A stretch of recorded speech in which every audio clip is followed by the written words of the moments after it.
everybody, it's Allie, and welcome to our Y&R Chat for Sunday, June 28th, 2020. Hey, it was a good year for Y&R at the Daytime Emmy Awards. Did anybody watch them? I didn't. I did not.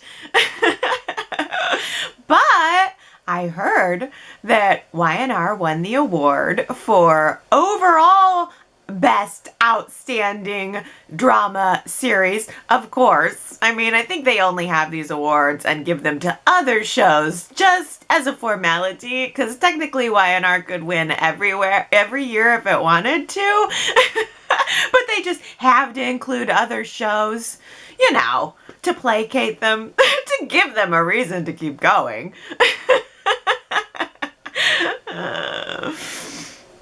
Another outstanding lead actor news here is that Jason Thompson won the Emmy this year for his role as Billy. You gotta give it to him, even though I've taken issue with the character of Billy over the course, especially of the past year. Jason Thompson has been remarkable in the role, so I really feel that that was a well-deserved award for him. Also, Braeden James won for supporting actor, best supporting actor in a drama series, and I also think this was very well deserved. Braeden was incredible as Devon, especially in and around the time of Neil's death. So that's a huge round of applause for how he handled that role during that difficult time. And also, this is noteworthy, Ava LaRue won an award for the Outstanding Guest Performer for when she was playing Celeste, Lola's mom, on Y&R. I think that's great because I really connected with the character of Celeste. I thought she was warm and wonderful right off the bat, so I'm very happy. I think that was a successful character who I could stand to see on a more than guest basis. So those are, I think, the biggest, most obvious categories for wins for Y&R for this year. But let's talk about those classic Emmy performances that we saw all throughout this past week. And I would like to start us out with a poll question to find out who you think had the best Emmy-winning performance of the week. The candidates are Beth Maitland as Tracy. We had Eric Braeden as Victor, of course. Then Braeden James as Devon in 2006. Peter Bergman as Jack. And Cameron Grimes as Cassie from 1999. Which of those all Emmy-winning performances did you think was the best? I'll start out by talking about the Emmy-winning performance that was most impactful to me, and it would have to be hands down the 1984 Tracy Abbott suicide attempt. It was absolutely Emmy-worthy, that performance. But before I talk about Tracy in depth, I also have to mention here how good I thought that both Cricket and Danny were in this episode, Laura Lee Bell and Michael Damian. I really felt young Christine's desperation to save Tracy's life. And I think it's so admirable that Christine put her own life on the line to do it. I think I probably, if I would have walked into that situation the way that Chris did, I think that I probably would have assumed that the person was already gone. I think I probably would have turned around and just ran back out the door to a phone and to call 911 to help. I don't know that I would have rushed into the building, breaking out windows, just to let air in so that she could breathe. Oh my goodness.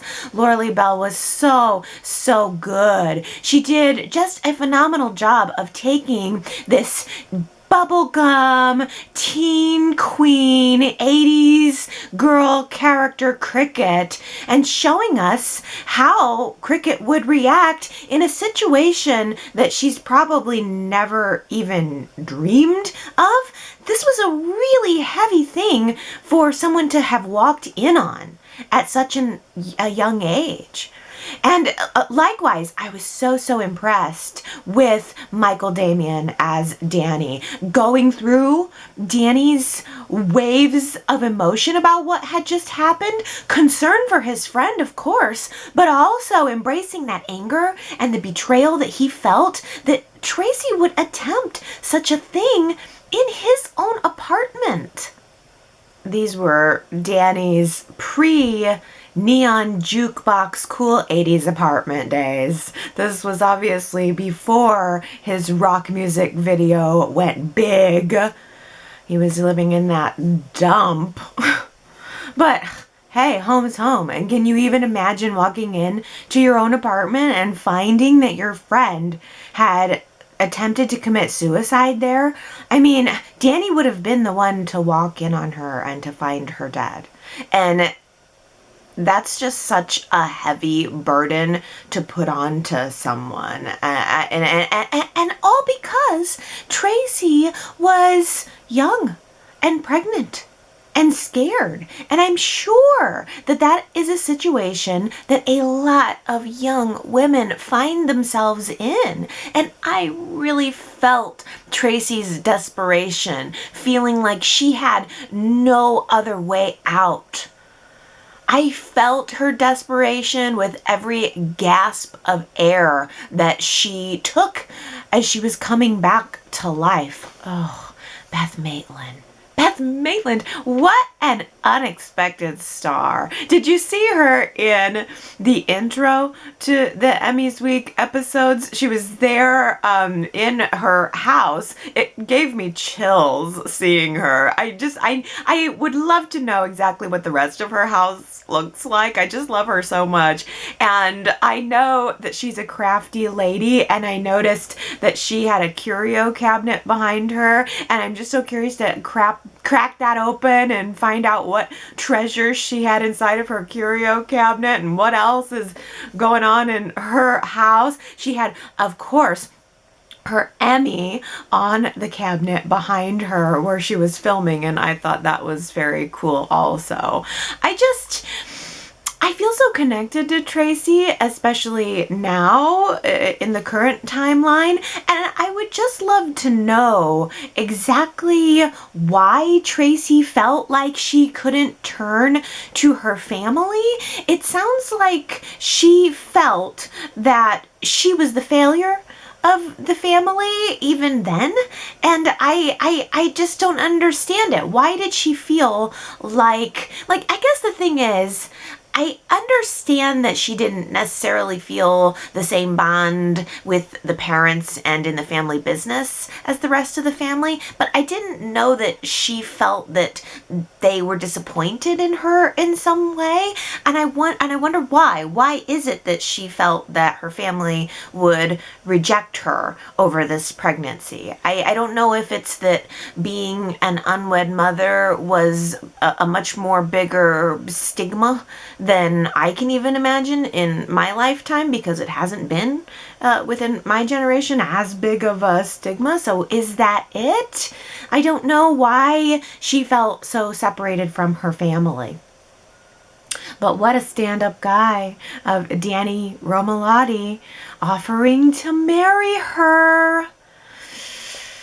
And to say that the child was his. Oh my goodness. Well, according to the wiki on Tracy Abbott, they did actually end up going through with the marriage, but they had it annulled after Tracy miscarried that baby. Oh. Also, according to the wiki, Danny was dating Patty Williams at this time. I wish we could have seen her. I assumed that he was dating the young malt shop teeny bopper cricket.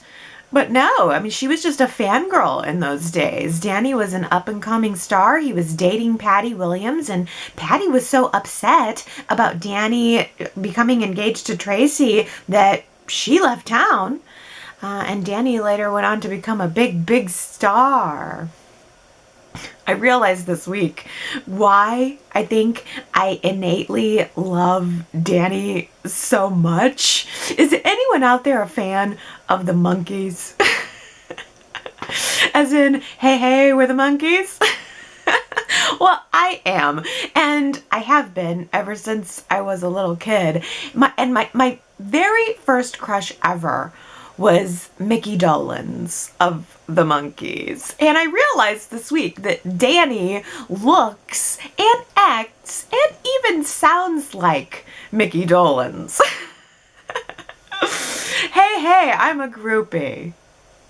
I kind of wish that Victor's mother would have stayed on the show longer, and I wish Victor had a mom to have been developed around, because Dorothy McGuire, the actress who played Cora, was fantastic. Fantastic! That was the storyline of the day for me. I was really soaking in Cora. The actress passed away in 2001. Of course, I had to go and Google her after I saw her. I think she was a real beauty. And even though this episode was making much ado about how she was this older, feeble woman, I thought she looked absolutely fabulous. I would have loved to have seen more from her.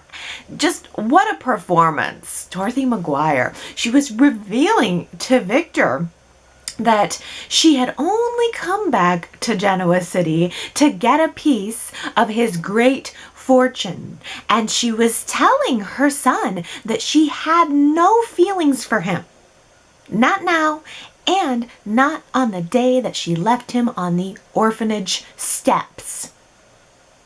Oh, that was so powerful. And Catherine sussed out right away that Cora was lying about all of this. She was intentionally pushing Victor away because she didn't want Victor to get all upset with Nikki, who took it upon herself to open this can of worms from the past for Victor. And I guess Cora just somehow believed that it would be easier for Victor to be left with his feelings of anger and resentment toward her than to be left with the feelings of love and abandonment. I think she was dying at the time. I believe Cora was on death's door when at the time of that episode. And she was great. Catherine was great, as usual. Just let it be known, every time I'm seeing Catherine, I'm thinking of how great she is. It's just a standing theme that can be there. I don't have to mention it every time. Just know that I'm thinking about how much I love Catherine whenever I see her. I just thought she was great. The only thing, honestly, about that entire episode that I thought was not great was the early green screen behind Nikki and Victor on the drive home. I don't even think it was green screen because it was blue. Whatever they were using to faux film this car ride, it gave the actors this very obvious halo effect behind their head, and it just looked really unreal, but it also looked of its time. It looked like a lot of 70s movies.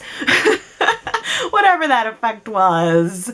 So it was of its era. And so for that, I still think it was kind of cool. I almost, in a way, prefer to see something like that as opposed to the car scenes that we see today. I just love the idea that Victor was just driving his Rolls Royce through the back winding roads of Genoa City, thinking about his treacherous mother. It was very matter of fact. I wasn't expecting anything. It was just going for a drive and thinking and talking, which is something so ordinary. And honestly, maybe for the first time in a decade, as I was watching that car scene, I was actually enjoying the car ride, and I wasn't worrying about whether or not it was going to lead to some dramatic soap opera car crash.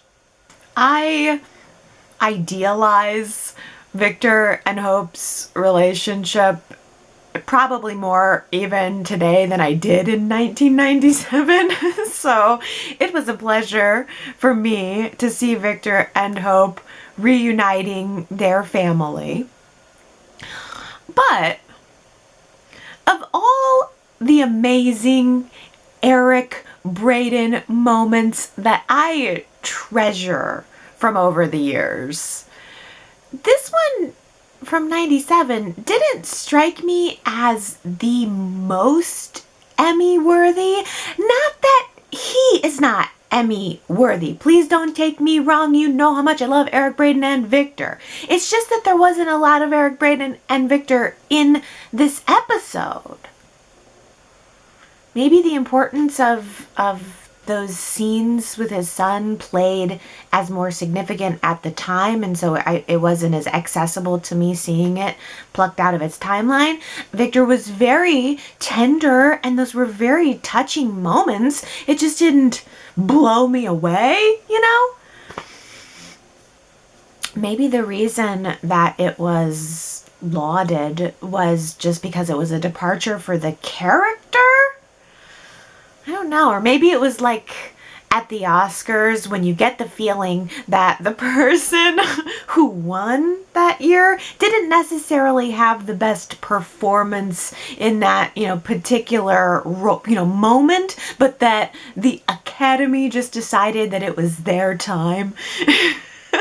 Like when the Oscar, you kind of get a sense it's more of a lifetime achievement Oscar, not about that specific performance. I don't know, maybe it's it, maybe it's not, but either way, I did enjoy most of all of that episode seeing little Victor Jr. getting his first lesson in disappointment from dear old Dad. Or Pops, as he is affectionately known today. I hope you saw this. Victor came walking through the door of the penthouse, and he was proudly presenting little Victor Jr. with a present that was gift wrapped in this wrapping paper that was covered in balls. The print of the wrapping paper had on it basketballs, footballs, baseballs, soccer balls, and what's inside the box?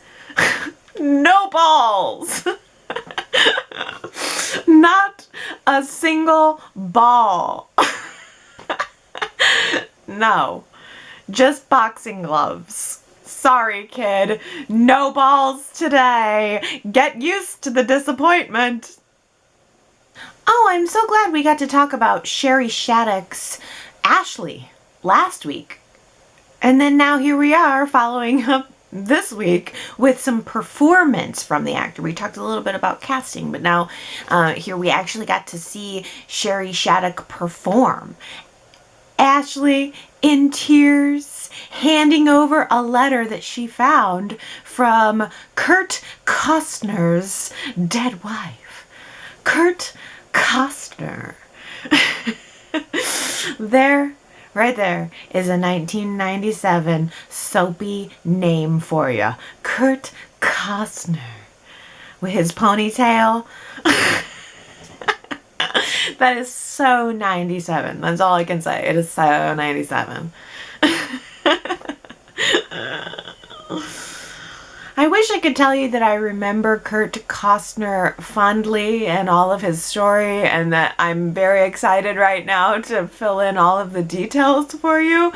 But the truth is, even after researching this storyline, it wasn't all that remarkable to me.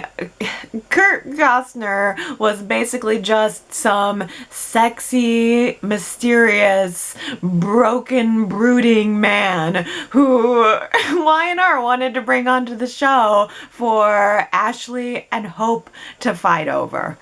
That's his whole purpose, was just let's have someone who seems mysterious and broken and brooding.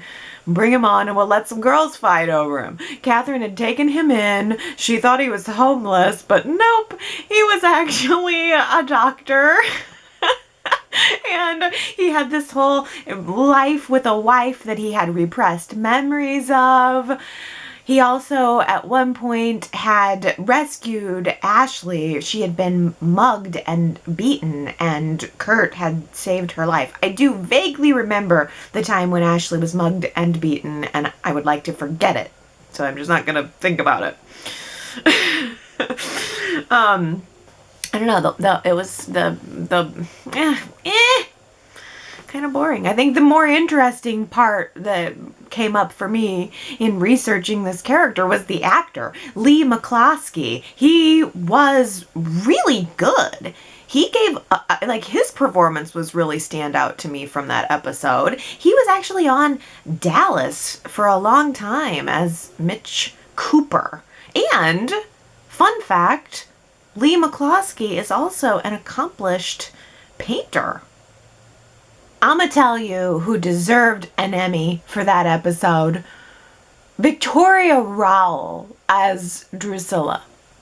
She had me riveted from the moment in 1997 that she popped her VHS tape into the VCR.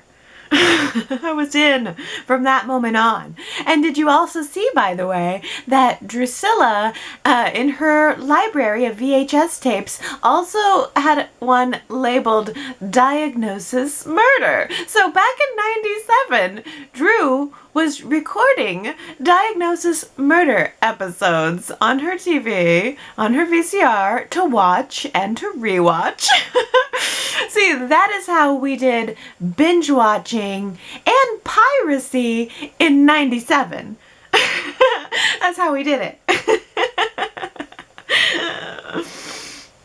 But more importantly, Drucilla had a Honeymoon VHS tape of she and Neil. And it had this she popped it in, and it was this really beautiful montage of all of their honeymoon in Antigua moments. I realize now that I've been saying Antigua for pretty much my entire life, and I feel like a jerk. I'm really sorry, but I guess it's Antigua. So we saw that honeymoon episode, and I probably said Antigua 20 times, and nobody told me that was wrong. But now I know. So Antigua is where they were, and there were a lot of extra moments that we didn't even see in that one episode a couple months ago. They were on a ship, they were on the beach, they were at some ruins, so they must have done a lot of filming there. It was a really, really beautiful little professionally done honeymoon video. But I was so engaged by Drew's fight for her life, because Drucilla was a woman who wanted it all. She wanted the career and she wanted the family. But because Neil didn't approve of her modeling career, she was made to feel like she had to choose between her two passions. And that makes me so sad, because I didn't remember that Neil had been so unsupportive of Drew's career, but I do remember how he was very unsupportive of Drew wanting to take in Devon as a foster child. So it also just reminds me that even though Neil became so wise and wonderful in his later years, he's also a stiff board sometimes, especially back in those days. He was very rigid in how he wanted things. He wanted a wife who would stay home and raise their child, not a wife who was off being a glamorous world tour and supermodel. And he has his right to want what he wants, but ultimately it cost him his marriage. I believe that Drew left town. I think she ended up going to Europe to be a model full time. And it wasn't long after that. She took Lily with her. I always remember Drew as being so bold and bratty, but here in those 97 scenes, she was being so vulnerable. I could just really, I don't know, connect in with her, and I could see how the actress had evolved from those early days when she was behind bars, spitting fire from behind prison bars because she was a little pickpocketer who got thrown in jail. And now here we are, and she's this wonderful, beautiful woman, and she was very tender here. I could really feel her agonizing over this decision, feeling torn between being a wife and mother and having a career that would fulfill her own personal dreams. I think that it's a common conflict, and it's very relatable, and Victoria Rowell played that part so perfectly. I'm wondering if it's possible to retroactively nominate someone for a Daytime Emmy. I also thought that Victoria Rowell was amazing in the 2006 episode where she was yet again dealing with the Carmen Mesta.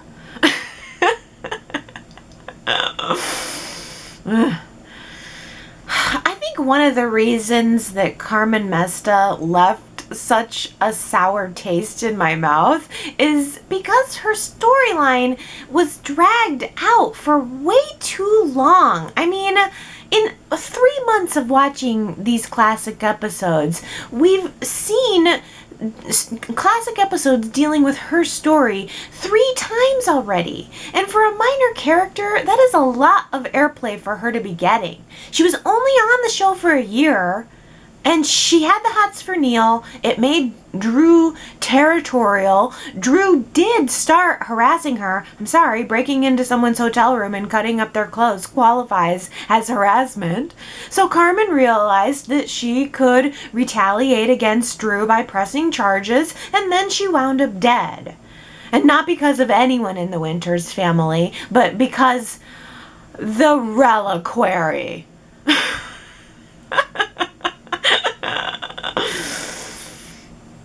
More on that later. Stay tuned. Devon's reaction toward Carmen that we saw here this week is the one that's the reason. That's the whole reason why he was at first suspected of her murder. He was mad, even though it was in his very classically Devon way. Like, angry in the classiest of ways. That's how Devon does it. And because he was also dealing with this hearing loss and all of that grief and all of that challenge, I think he came across as an angry guy who could have lost it. Those scenes were absolutely riveting because here Devon was trying to argue with someone with a total communication barrier in the way. Carmen was having to write out her responses to Devon on a yellow legal pad. If this had happened today, someone would just have busted out their tablet, lickety-split, and they would have downloaded an app and, like, voila, communication. But that was the level we were dealing with in 2006. And it was the whole fact that that communication barrier was there added a level of frustration to the scene that was palatable. Devon couldn't hear what she was saying, and he couldn't even hear what he was saying. He noted that he didn't know how loud he was talking, so I think that also contributed to the hostileness of it, because he couldn't gauge his own volume. And then Neil burst in to break the whole thing up, and we got that scene that was silent, and it was just Devon looking at Neil and Carmen, and their lips were moving, but he couldn't hear them, so we were seeing it from Devon's point of view. Very interesting. I can see why this scene was noteworthy to the Academy. Is that it? Are they an Academy? The panel. The panel of the daytime gods. I can see why they liked this performance, and I'm glad that Braeden won for it.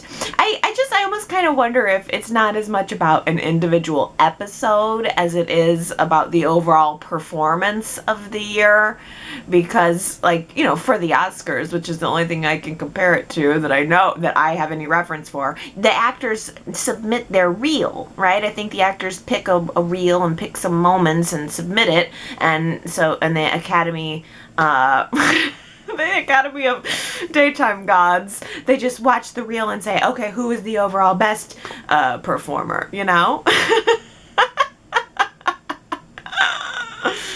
Jimin Kim. Do you remember him? That rhymed. Okay, first of all, and really this is the only thing I have to say about Jimin Kim, he was hot. I found the actor to be very, very sexy, and probably it was because of all the sex he was having with Jill. Oh yes, all of the tension that we saw in those scenes this week boiled over into a torrid affair, and get this, Gloria was slipping Jill some Spanish fly to make sure that she was extra in the mood so that Jill would keep hooking up with Jimin and stay away from William Bardwell, who Gloria had eyes for. So, quick synopsis of what was going on there. Gloria, along with Victor, was determined to prove that Jimin wasn't the one who was calling the shots at Jabot. Jabot, I guess, had been owned by Catherine, and Jack was currently forbidden from ever owning it again. So he created a dummy corporation called House of Kim, and he used Jimin as his puppet to effect control. The Reliquary. Please don't make me relive the Reliquary. Can we all just agree to give me a pass on this one and not make me do it? 2006. I'm pretty sure that this storyline was the brainchild of our current writer, Josh Griffith. And it had to have been inspired by the popularity of those Stan Brown books, the Da Vinci Code. Because, I mean, the storyline was pretty much a months-long search for an ancient artifact and a hidden Nazi treasure. It was really long and convoluted, and even attempting to research it gave me a headache.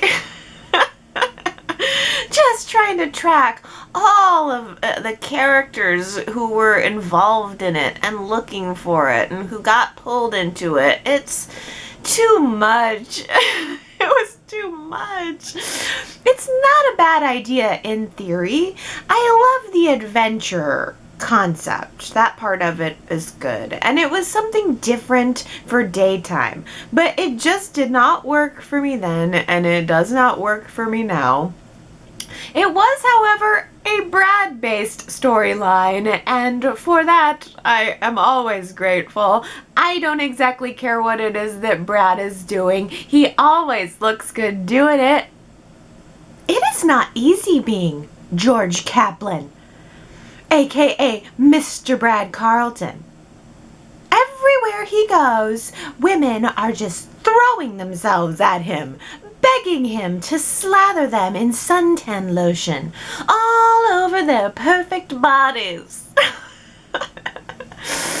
I mean, has anyone for 1 second even considered how hard it must be for Brad? That is like a constant burden that he has to deal with. He can't even walk down the street. Women are just literally, physically throwing themselves at him. There he was in 1991, innocently suntanning on his honeymoon with Tracy, just there trying to catch some vitamin D. And that evil, awful supermodel practically molests him. I mean, in all seriousness, the way she snapped his Speedo to get a look at his tan line, I was like, whoa. In 1991, that might have been a perfectly acceptable come on, but in 2021, that's sexual harassment, lady. You better think twice about snapping anybody's Speedo at the hotel pool.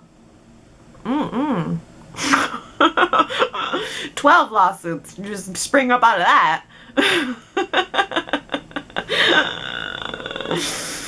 Oh, poor Brad. See, this is why wedding rings were invented. It's the non-verbal signal to back off. So I wonder why he wasn't wearing one. It's a good question. And all joking aside, even though I am a huge fan of Brad and I loved that scene to pieces, I would not have been as casual about it as Tracy was in my reaction. Tracy catches him at the pool getting ready to dig into another woman's body after marrying me a few days ago, and I'm standing there pregnant with his child. I think my reaction would have been less forgiving. Yeah. And it's hard after seeing Tracy on Monday to not feel for her. I mean, okay, she was pregnant in 1984, marrying a man who wasn't her match. And then now here she is, pregnant again in 1991, marrying a man who's not her match. When's it going to be Tracy's time to find her match? I think it's time for Y&R to get down on this. Get to the business. Do it for the fans. The fans demand it. I think Tracy deserves to finally find her knight in shining armor, the one who wants her and only her. Of all the episodes this week, Jack and Nikki in 1991, that was the best. That was the episode that best highlighted an Emmy-winning performance. And Peter Bergman gets my vote for the best Emmy-winning performance of the week. Maybe it was partly the shock for me because I had no idea what I was about to see. None. I knew we were getting a Peter Bergman Emmy episode, but I didn't know anything else. I knew it had something to do with his relationship with Nikki, but that's all. So when the episode opened up and Jack started flashing back into the night prior, and oh, by the way, that was very artfully done. They zoomed in on Jack's eyes and they also faded into the memory of last night, but they let it hover there for a little bit. So you were seeing the scene from last night begin to play while Jack's superimposed large eyes were playing over it. It was like a cool double exposed moment that they left there for a good couple long seconds. But then we flashed fully into the night prior, and I watched how angry he was becoming with her for allowing herself to become an addict. And I kept thinking, wow, this is getting kind of aggressive. He's seeming violent to me. And then as the scene progressed, it got to the part where he grabbed the back of her hair and he was like fully holding her up by her hair and shoving the hand mirror in her face and telling her to look at herself while she was just begging to go back to sleep. Whoa, I was floored. I couldn't believe what I was seeing. That was the moment that tipped me over into what's happening here, because I could then from there see Jack like fully wishfully playing out this scenario in his mind where he could physically shake her out of this, or maybe, as the saying goes, smack some sense into her. I think that sort of describes where he was coming from. I just want to smack some sense into her. And it was shocking. Totally shocking. And then when he pulled himself back, he woke up, stood up, and turned around, walked away while looking at his hands. That was the total nonverbal signal of confirmation for me that Jack was inches away from beating her. The fact that he was looking at his hands says to me he knew he could have, it could have pushed him over the edge. That's how far it came to pushing Jack over the edge. I had no idea. Because remember, we're watching these shows just totally out of context. This episode came totally out of context of anything that came before or came after it.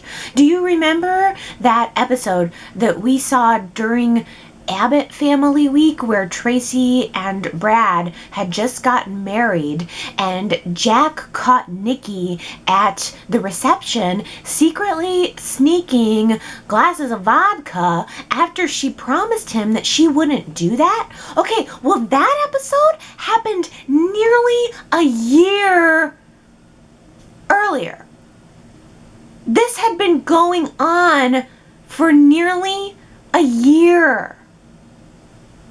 So, I want to be mad at Jack for having this violent outburst, but I also understand that he had gotten driven to the point of just wanting to be so desperate to save her, and I think that his love for her is the only thing that kept him from leaving her and letting her downward spiral. So it's such a conflict because I'm mad at him for having this outburst, but I know now how much he loved her to stay with her through it. Ugh. Wow. Wow. And also, Jack was immediately remorseful for letting that situation get the better of him. And what made him feel worse was the fact that Nikki's condition had progressed so deeply to the point where she was blacking out. She was not remembering a thing. She didn't even know what had happened the night prior. The next morning, she didn't even know what happened between them. That is profound. Can someone please tell me what was it that was making Nikki so miserable at that time? I think the drinking started maybe in part because she was in some physical pain, but there was something emotional going on there. Was it Victor's relationship with Ashley? Was it the fact that Victor was saying he was pretty much done with her, but they still had these two kids to raise together? Is that it? I don't know. I don't even know how much raising of those kids Nikki was doing, because it seemed to me like Miguel was the primary parent of that household. Miguel's sweet face as Nikki was trying to interrogate him to find out about what happened last night, since Jack mentioned it but didn't really fill her in. Miguel didn't know a thing. Miguel and Nurse had taken young Nicholas out to a movie last night while Nikki was home drinking herself to death. Did it ever even occur to Nikki that maybe Miguel could have been the love of her life? I don't know why, in retrospect, I'm trying to hook Miguel up with everybody, or somebody, anybody. But, I mean, didn't it occur to Nikki ever that Miguel was the real father to her children? The real man who silently loved her for all of those years? Look, I don't know if that's the case, but let's pretend it's true. I somehow feel as if my life will never truly be complete unless I can claim that I've spent time in a Swiss sanitarium. It sounds so wonderfully soapy. A Swiss sanitarium. How glamorous. Oh.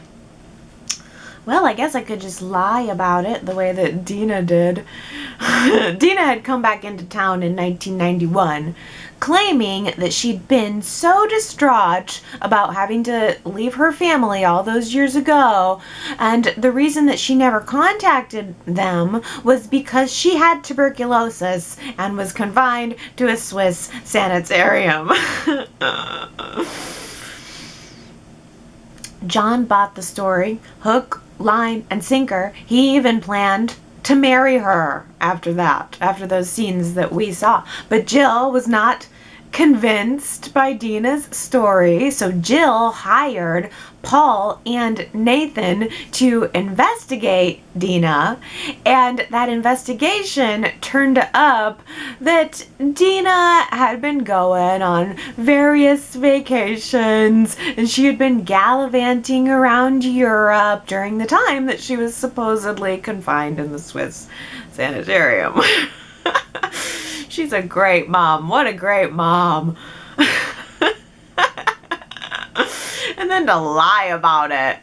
Girl, if you just wanted to be gallivanting around Europe, you should have just owned it. I don't know why she wanted to choose that and then cared to come back to get John back. Sounds like she was perfectly happy gallivanting and vacationing. So, I don't know. What did she want? How could she want both? You can't have both. I don't know. But when Jill presented that information to John, Dina pretty much left town. He canceled the wedding and she ran away, only to return again and again with more attempts to woo John over the years. And each time, I suppose, just continuing to make these unfulfilled promises and creating these unfulfilled opportunities with her children and grandchildren. Ah, the magic of Cassie. Did you feel the magic? Because the moment that those school bus stores opened up, I got chills to see the very first appearance of Cassie. Aww. What a lucky little girl. I think Y&R knew that they were about to make a star from the moment that she picked up that little lucky penny. I think Y&R knew what they were about to create, but did they know how big of a star that she would become? Because in the year 2000, at the age of just 10 years old, Cameron Grimes took home the Emmy, and in fact she was the youngest person to have ever won the Daytime Emmy, and she really earned it.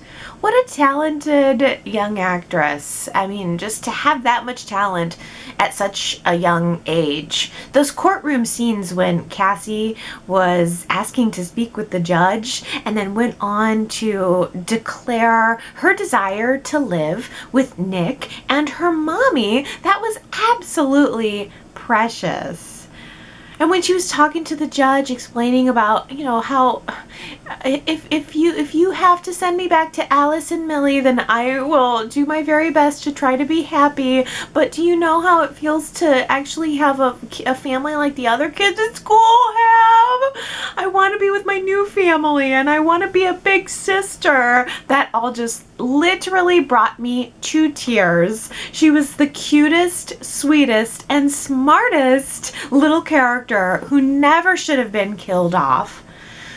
I wonder what the character would have been like today if Y&R had kept her and developed her. See, I think it speaks to the talent of Cameron Grimes that I think of Cassie and Mariah as two totally different and totally distinct people, even though, of course, the same actress played both, and there was some time in between there, in between those portrayals. But when I watch scenes with young Cassie, or I see a picture of Cassie, I think about Cassie. I'm not thinking about her snarky twin sister Mariah, hardly at all. I really felt for Christine after winning Cassie's custody case, and I completely understood what she meant about feeling happy that she had won the case, but also at the same time feeling that crash of the ending and of being a little afraid of what it is that is coming next.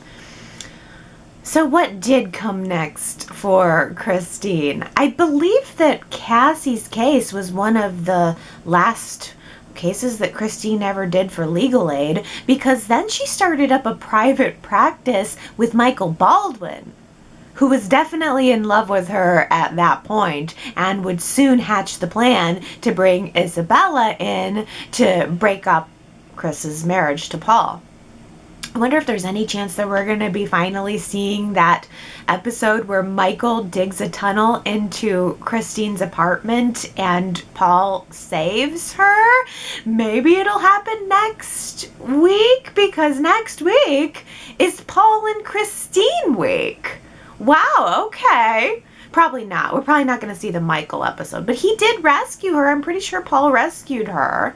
I think that would be a good episode to include, but I think Paul and Christine's week is mostly going to be romance related, because I saw the preview and it looked like it was the proposal, the bridal shower, 2 weddings, and then the follow-up to the episode where Paul saves Christine's life after Isabella's incorrect knife wielding event in Chris's bathroom. So we're going to see the episode that followed the knife wielding bathtub almost drowned episode. So wow, I mean, I think it's going to be a good week. If you haven't seen the 15-second promo, you should go look for it on YouTube or maybe at cbs.com, because Y&R did a really good job of putting that promo together. It had some cool music in the background. And also, we're going to see the episode where Phyllis runs Paul and Christine down with the car. I think that might have been even on their wedding night. Yeah, there's nothing quite as romantic as a happy couple getting mowed down by a car on their wedding night. We'll be married forever, right? Nope, no you won't. That was last week's Who Said It quote. We'll be married forever, right? And it was Phyllis. Phyllis said it, and she was totally wrong.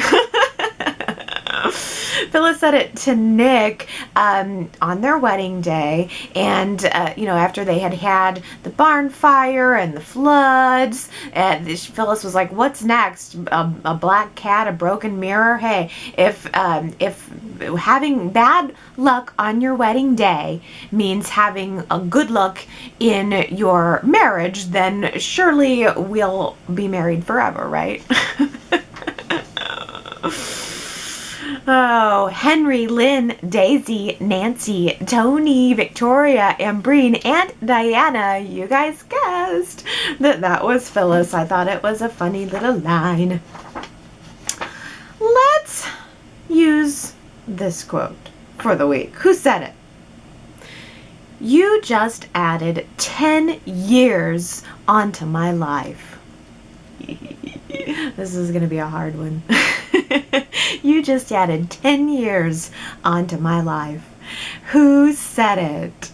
If you think you know, you can go to yrchat.com to leave your guess. And if you get it right, then I will give you your shout out on next week's Y&R Chat.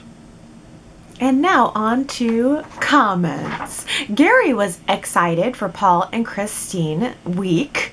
Gary says, they're boring, but I like that. That made me laugh out loud. I sort of feel the same. Paul and Christine are probably not the most exciting couple on the show, but they're the stable couple on the show. They're the two people who really seem like they should be in a real life relationship. They balance each other out very nicely. They're perfectly wholesome. And that's nice. I mean, there is something to be said for just a nice, calm couple. So after all of the heightened performances from Emmy week, I think I'm gonna look forward to settling down into something nice and boring.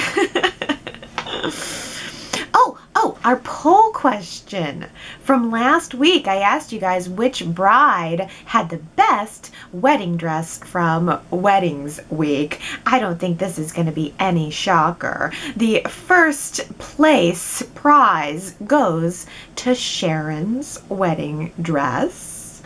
followed by there was quite a bit of a gap. Sharon definitely won by far, but followed by Nikki, which makes sense to me because Nikki's dress was the closest to being the most modern because it was a later episode, probably something that one of us, might have wanted to wear. And then followed by Phyllis, also a more modern episode and a more modern wedding dress. Then Olivia, and bringing up the rear, Christine's dress. One thing I will say about Chris's wedding dress is I don't think it was really featured very well in the episode that we saw. Maybe it was in the prior or the one that came after, because I put up a screen cap of all of these dresses to go with the poll so everybody could see them one more time, and I had the hardest time getting a good picture of Christine's dress. So maybe part of it was just the fact that we didn't really get to see it. Tony says that she thinks Christine's dress was too much. I mean, it was a lot. It might have been the biggest dress, the most elaborate dress. I wish I could have seen more of the detail on it. Kamna says this was a nearly impossible decision, but I actually picked Christine for best dressed. I know I may be in the minority, but I thought her dress was perfect for the character, the occasion, and the type of wedding and the times. Plus, very few people can pull off that much fluff. It was a lot of fluff. In contrast to, for instance, Phyllis. Jamie says, I voted for Phyllis. The chill, breezy vibe of the whole fic wedding spoke to my unconventional spirit. I still love fic to this day, though I feel bad because of their love origin story. Also, the sunflower bouquet was gorgeous. Yeah. I love those sunflowers. And I also feel bad about how they got together, but it's sort of undeniable that they've got the chemistry. Lisa voted for Sharon and says, I just loved the touch of color from the flowers on the neckline of Sharon's dress with the same colors on her veil.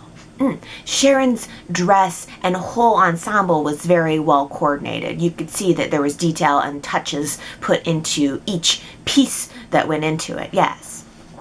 Lynn4283 says, I just loved Olivia's dress, so I voted for Olivia.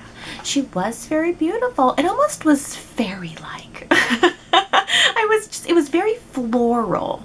Lavender and floral. I was getting sort of a fairy vibe from her dress. It was lovely. Very much so.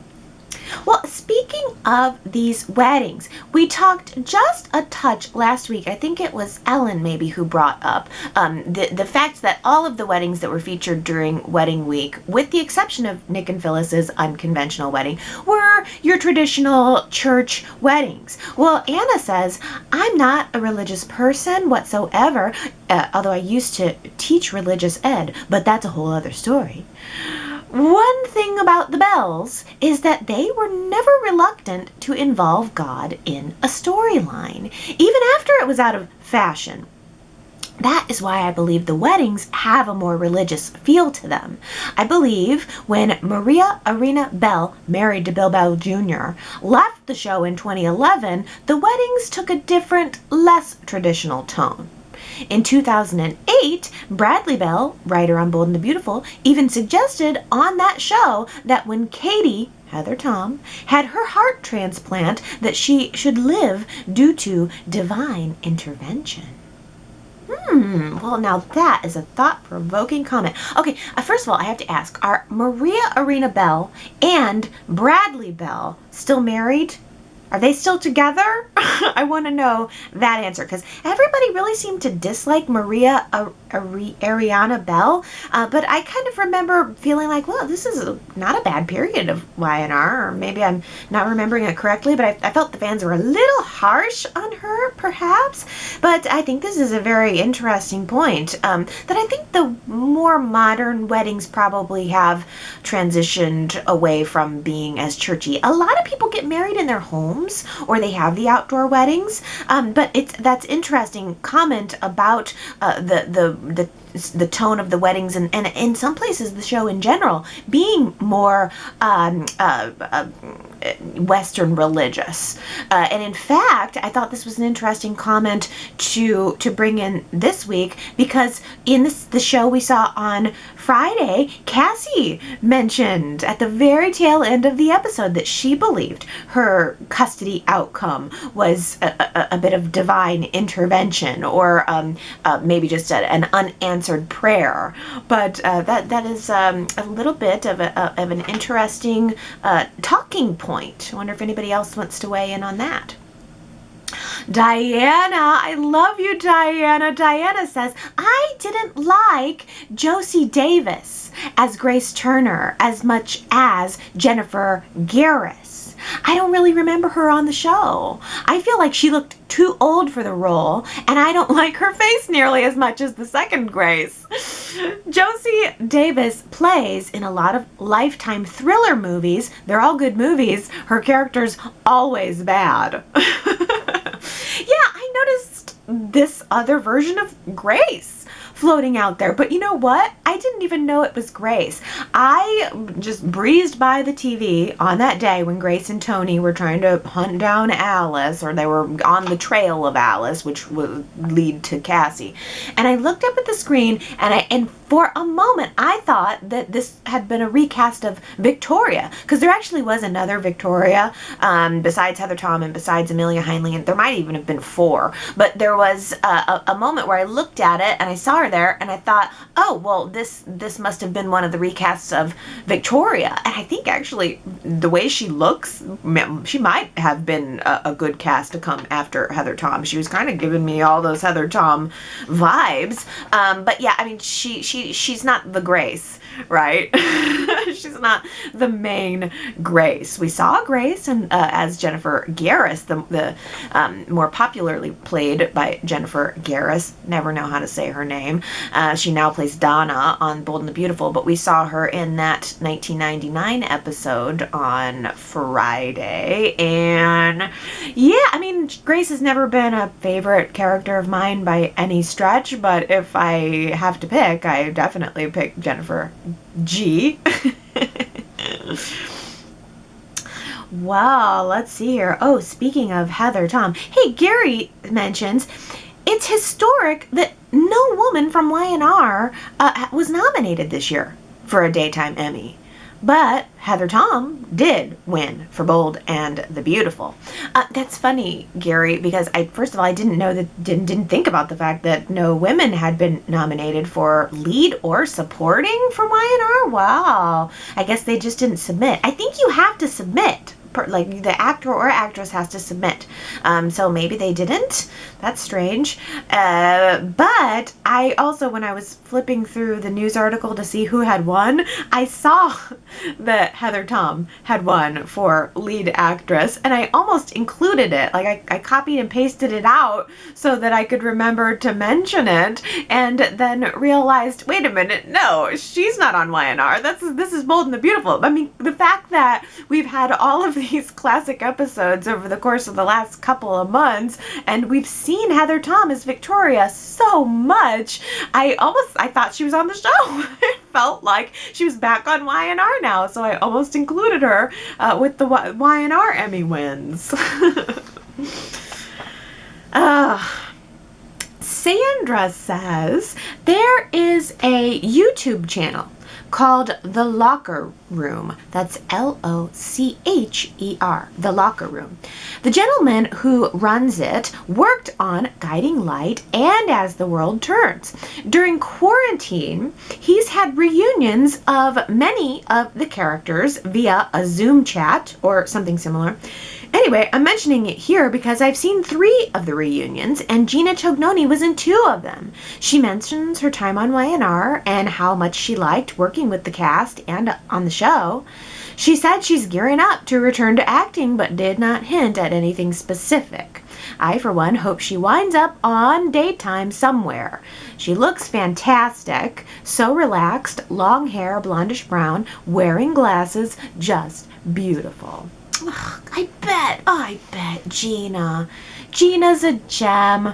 she had such a good run on Y&R too, and just what a boy, they did her dirty. So I do hope she comes back good and strong.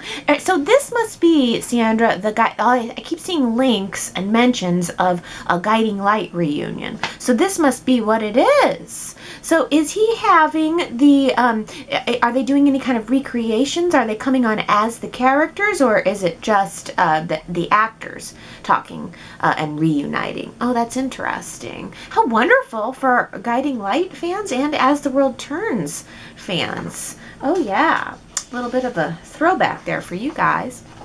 Ellen says, young Kristoff was just stunningly handsome and a very good actor from the beginning. I've never looked into the other projects that he did over the years. I hope he felt satisfied with his career. He deserved more recognition than he got for his decades as Neil. He was very handsome. He almost looks like he was carved out. You know, like he just had the perfect facial physique. Yes, and I was noting him too in those early episodes, but even also, what year was it? 99 maybe? He was in The Office with Victor. I thought he looked very handsome there. He was very photogenic too. He knew how to turn his face just so. Just to get the best shot of him. But yes, he's impressive to go back and watch. Victoria says about that Jack episode. The writers gave Peter Bergman amazing material. He is such a phenomenal actor and used every word, look, and tear to display his frustration and love for the lovely, addicted Nikki. Congrats for the well-deserved Emmy. Peter Bergman totally gets my vote. It's funny that you mentioned the lovely addicted Nikki, because she still looked good. I loved her long, wavy, kind of crimpy looking hair. She still looked lovely even though she wasn't meant to. How's that possible? Oh, great comment from Daisy, who says, I thought that Nikki drank because she was still in love with Victor and could no longer deceive Jack. And then Nikki just loved the booze more than Jack or herself. But shaking her seemed really abusive to me. Jack really could have put his foot down, rehab or divorce. But at that time, he enabled her and got angry for his choices. Luckily, though, John was there for him to speak to. I mean, no doubt, Daisy, it was abusive. No doubt. But I just didn't know it was coming. So as I was watching it, I went through the levels of, oh, this is a little rough, to wait a minute now, to what's about to happen here. I mean, I felt myself moving through those stages, and again, I didn't see the lead up because we're watching it in 2020. But it was as shocking to me probably watching it in 2021 as it was when it was originally airing. Because who would have guessed? Who would guess that was going to happen? And I felt bad for Nikki because it felt like she was being victimized and didn't know it, you know? Oof. It's the levels of psychological drama going on there were just so incredible. And I do think that was a very Emmy-worthy performance by Peter Bergman. And you're right. I think you make a really good point about him enabling her, right? Because he loved her, and I think it was coming from a good place, which, by the way, a lot of enablers are. But you make a great point that they certainly could have afforded rehab, or he could have said, you know, either you get help or I'm going to leave. But I think that he's a committed person. I feel that he was committed to Nikki, and he didn't want to abandon her because she probably would have died. Alcoholism is very serious and very severe. Nikki could, you know, Ashley noted, that's weird, she went to bed. I had a meeting with her and she went to bed. I mean, you could choke in your sleep. I mean, if nobody's there helping you, that was intense. But I am glad that Jack had the ability to pull himself back, because not everybody does. lighter note, Diana says, I completely forgot that Ashley was once married to Cole. Lucky her. I liked Cole's character. He was hot. Poor Victoria, though. Her ex-stepmother marries him, as well as her own mother having an affair with him. He sure got around. Yes, Cole was a cutie. He was very, very cute. And boy, did his blue eyes sparkle. I mean, he was just a real pretty boy. But he was also kind of boring. You know, I mean, he was nice and he was very dreamy in a realistic way. But it's interesting to me that he was the legacy character from Eve Howard, and she was this kooky gal. You almost would have expected Cole to be a troublemaker, but he wasn't. He was Mr. Steady. He was more like, for instance, Paul Williams. I mean, what you've seen of Cole in these past couple of months of classics, that's what Cole was. He was never really high drama. He was more of a lover and an artist than an instigator. I think that's what makes him dreamy. It kind of goes back to what Gary was saying about Christine and Paul. Boring but nice, and you can't discount that. Sometimes it's nice to have boring and nice. Cute and boring and nice. Oh my goodness, this is my favorite comment of the week, and it comes from Kamna, so I'm going to title this Kamna's Corner. Kamna says, did not expect to tear up at the end of today's episode with Cassie, but this week's Emmy-winning performances aside, a few highlights. Number 1, Ken, Danny's video producer with his 80s hair and stash. Pause. The whole video shoot scene with Lauren and Gina and Danny, I mean, and Ken, I can't believe he even remembered his name. It was so 80s. They literally said, we're getting ready to film Danny's new rock music video. It was so clear that Y&R was trying to be hip. That was 1984. And oh my goodness, the colors. It was so 80s in such a beautiful way. But also in the commercialized way, not necessarily even the realistic way. Just like it gives you that essence of 80s. And yes, his hair and stash were a thing of the era, that's for sure. But number 2, Kamna's highlight here. Danny hanging up on 911. Yes, I first thought to myself, why isn't Christine calling 911? That would have been my first choice. This is 1984, not 1944. There was 911. There's no reason that phone call shouldn't have been, that should have been the first call. Someone who is trained to help, you know, and also you're not really supposed to put yourself in harm's way. I mean, Chris could have passed out from the gas too, and then the paramedics would have had 2 people to deal with, or I mean, God forbid, there could have been 2 people dead in there.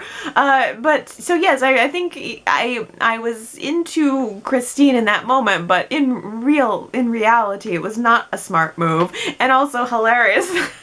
Danny just hung up the phone on 911. It was just boom. Oh, it's funny. It's drama. It's TV, that's for sure. Because yeah, they might want to keep you on the phone and get a little more information about what's going on. But he was just like, I'm too busy, bye. Number 3 highlight from Kamna is Neil and Drew's sexy stylized honeymoon video.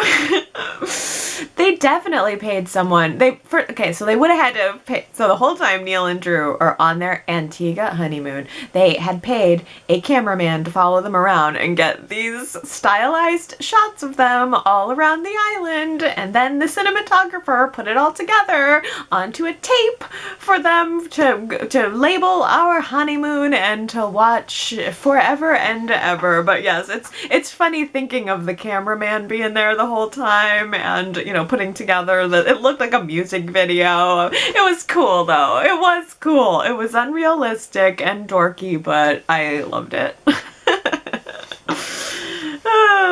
Number 4 highlight from Kamna. Miguel asking Jack a straightforward question about whether he'll have breakfast or wait for his wife, and Jack saying she won't be down anytime soon, and then staring wistfully ahead while Miguel patiently waits. That is so awkward for Miguel. I just feel for Miguel. He saw a lot of stuff, and that actor, Anthony Pena, he always played it sweetly and patiently, and almost as if he never showed that he knew what was going on, but you know he knew. You know he noticed Nikki slashed all over the place. I mean, he knew what was going on with Nikki, and yet he played like he didn't know. Miguel knew. Miguel was wise. And they just never gave him an opportunity to turn on the Newmans and the Abbotts. Wouldn't that have been great? Bring Miguel back as a villain. He wants revenge on them for all the years that they pushed him aside and made him carry their brats all around town to the movie theaters, to dinner, to make cookies. Well, he's back and he's had it. He's back and he's bad. Miguel Rodriguez. Boom, boom, 2021. Oh, man, that would have been a good note to end on. But and then cut scene of Y&R Chat. Man, but I'm also like imagining flames. Like Miguel he's got flames coming in behind him. Maybe he burns down the new ranch or something. I'm into this idea. I hope they're listening, which they're not, but I wish they were. But let's also, this is Kamna's final highlight, and the reason I picked this comment as my favorite Kamna is because you picked so many things that I should have talked about, and I didn't. And then the second I saw your comment, I'm like, oh, why didn't I say that? Because, yeah. But the number 5 highlight here is Ashley slowly saying the words, ravish in the pounding surf. Oh, gross! Gross! When she said pounding surf, I wanted to vomit. That is so gross. Whoever wrote that, ew! And poor Eileen Davidson having to say it after having to sit there and eat mango. While someone feeds it to you. Like, I don't want anybody to feed me mango either. Like, I don't know about going into this pounding surf. And also, I don't want your fingers anywhere near the fruit that I'm eating. I'll just have a fork. It's like all of these supposedly romantic, classically romantic gestures. I'm like, ugh, and the things being said, ugh. I don't know what's wrong with me. It probably says more about me, but I don't want to be ravaged in a pounding surf. I will tell you right now, it probably sounds better than it is. That's too many competing things going on at the same time. But Kamna closes her comment by saying, God, I love this show and every moment.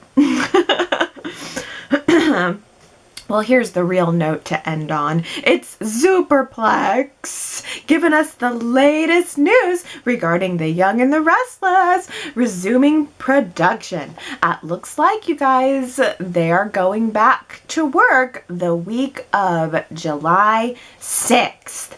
I don't know. Superplex, maybe you know. Why did Bold and the Beautiful go back first and so much earlier than Young and the Restless? Maybe it's just because it's a smaller production. Maybe they're getting the hitches worked out on a show that has fewer people, and then they're going to scale it up for the larger production of Y&R. Maybe. But that's such good news. July 6th. Everybody mark your calendar. We're going back to production, baby. I'm so embarrassed with myself. The pounding surf. Ugh. I'm going to be thinking about that for the rest of the day. I hope you're thinking about it for the rest of your week. You're welcome. If you have anything you would like to say, please go to yrchat.com and feel free to sound off. I will be back next week. Lord knows where we'll be. I know it will not be in any pounding serves, but we'll see what other beautiful little absurdities will be plucked out of these classic episodes. Join me, won't you? I love you guys. I'll see you next time. Bye.